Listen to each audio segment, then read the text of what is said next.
Arutwo a kĩrathi gĩa form 4 makĩingĩra mũthenya wa mũgwanja kuma rĩrĩa mambĩrĩirie igeranio cia KCSE.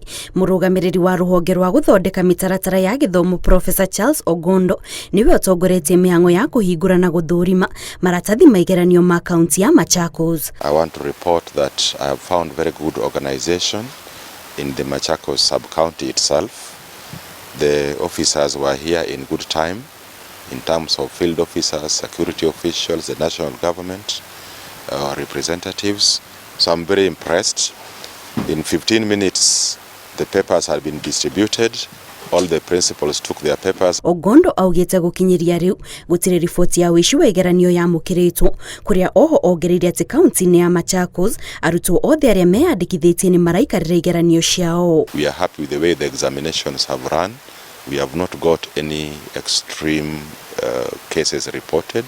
And in this place, Director, I have not heard of any people doing exams under hardship. The people we call hardship in hospital, yeah. In this place, all candidates are in school, and we shall be monitoring around to ensure and support that things are going on well. Oho Ogondo nĩ orĩtie arimũ anene a thukuru ciothe cia secondary matigĩrĩre nĩ marathiĩ thukuru mĩthenya yothe hatarĩ gũtĩrĩria ihinda-inĩ rĩrĩa arutwo maraikarĩra igeranio ciao nĩguo gwĩthema na ũhotekeku wa ũici wa igeranio. I requested that the principals take charge of their institutions in terms of three main issues. One, they should make sure they are present, they are walking around during the examination period, they are aware of who comes into their compound, and they are able to answer, to find out any irresponsible, any unwanted people in the compound and make sure they are not there.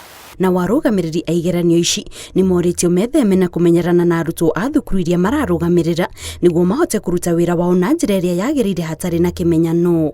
Ngĩribotera Inooro TV, njĩtagwo Kate Muthoni.